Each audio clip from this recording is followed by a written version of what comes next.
Hello everybody, Ivan Oberon here, your leadership, success, and real estate investing life coach, speaker, and trainer. You may have heard me say before that, in my opinion, everybody's a salesperson.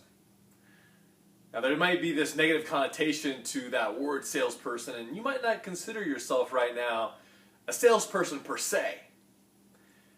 But think about it. We're all trying to sell something, whether it's an idea, a product, or a service, or maybe just because you want pizza tonight instead of Chinese. There's always a sale taking place, and we have to understand the psychology behind it and know that we're all salespeople. The only difference is whether we're any good at it or not, right? So I want to introduce you to a concept, or really it's a mnemonic. I call it the AIDA Model. And it stands for attention, interest, desire, and action. So the first step in any sales process, whether it's a sale of an idea with somebody that you care about or a place that you want to go, or an actual tangible product or service, the first thing you got to do in this model is get people's attention. And this applies whether you're dealing with somebody face-to-face, one-on-one, or at a sit-down. Maybe you're in network marketing, and so you're doing a lot of that. Or if you're just trying to get people's attention in general as a whole. Because Grant Cardone says that it's not necessarily your product or your service, how great you do in those areas, that are the entrepreneur's or business owner's biggest problem. The biggest problem you have is obscurity. Nobody knows who you are. So let's talk about that first. How do you get people's attention in a big scale, like on a broad scale? Well, he takes it through this process. The first thing you got to do is try to get the attention, right? And go out there and do everything that you can. Be networking, be on social media. He says you gotta get to the point. I mean, he goes a little overboard. I gotta be honest with you, but he just says do so much that you start getting that attention. Now there's a process. Once you get the attention and you keep doing it, keep doing what's working, you're going to transition into getting criticism. And you got to push through that because that shows you that you're doing something right. Once you push through criticism, the next natural step, because you're being so successful, you're creating such an impact, is now you're going to start attracting the haters, right? Because you can't please everybody. And we have to understand and go into it with a mindset and thick skin of knowing not everybody's going to agree with our message. And not only that, but there literally are people out there who just want to complain, who just want to talk back to somebody or put somebody down. But the haters, the great thing about the haters is that it shows you that you're creating such high levels of activity that you're doing something right. And in a way, they're doing you a favor. Once you get past the, oh, right? Why don't you agree with me? Why are you saying such negative things? They're creating more attention for you themselves. Because they're talking about it, they're doing different things. That's negative attention too. They're creating that buzz. And people use that kind of stuff all the time in high-level marketing. It's okay. Because once you push through that, you finally reach the intended destination of admiration. Because you've done it enough, you've got enough attention, you've been out there and active enough, created enough value, and put enough things out there to get you through that process. Make sense? Now, when you're one-on-one with somebody, you're not going to be doing all that kind of crazy stuff, right? What you want to do is get their attention by getting them to make eye contact, by requesting that they put their cell phone away, by putting your own cell phone away, and really bringing up some kind of a comment that draws them in. And then you can start leading the conversation. Typically, a good question is the best way to do this. All right, so the next letter in the mnemonic is interest. Now you got their attention. Better not blow it at this point.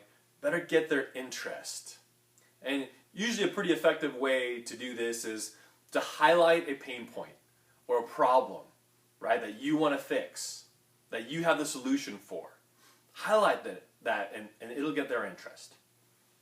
The next step is, once you have the interest now, well, let's build the desire. And you know that really customers or humans in general buy with their emotions, and then they justify with their rationality, right? So you gotta build that desire by telling them of all the great benefits that they're gonna have, how they're gonna feel, how they're gonna be admired, what the result is going to be, what they're gonna be able to experience if they take advantage of your product or service. And then, once you've gotten that emotional connection, because that's what people buy off of, is their emotional connection to a thing or an idea, then you can tell them the details and the logistics and all the data stuff. Okay, but you don't get their desire first by telling them exactly, what it's made of and how it's going to last and all that kind of stuff, right? You got to get their emotions involved. Finally, action. And this is you taking action. And it's really, in sales, it's known as asking for the sale. Right? You've already invested all this time and all this process in getting their attention and building the interest and creating and generating that desire. And you have this great interaction. You build this rapport. You're having a good old time, because that's part of it, right? People want to create experiences and have experiences with others that are pleasing. So if you have a pleasing disposition, you can create a good experience. It's going to be great, and you're going to have a good time doing it too.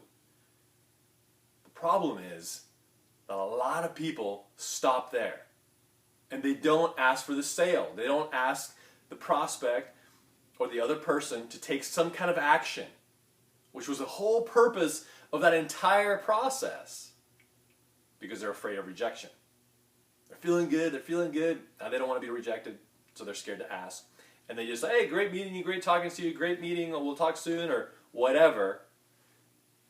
And they fail to close that deal, or to transfer that idea, or to say, yes, we'll get pizza tonight instead of Chinese, because they didn't follow through with that action. So the great thing about this AIDA model or process is that it's timeless. Doesn't matter where you are, how old you are, nothing like that. But you do have to follow the process. Okay, you can't go from attention to action. You can't go from desire to interest to attention to action, right? It's a process. That's why the mnemonic works. Attention, interest, desire, then action.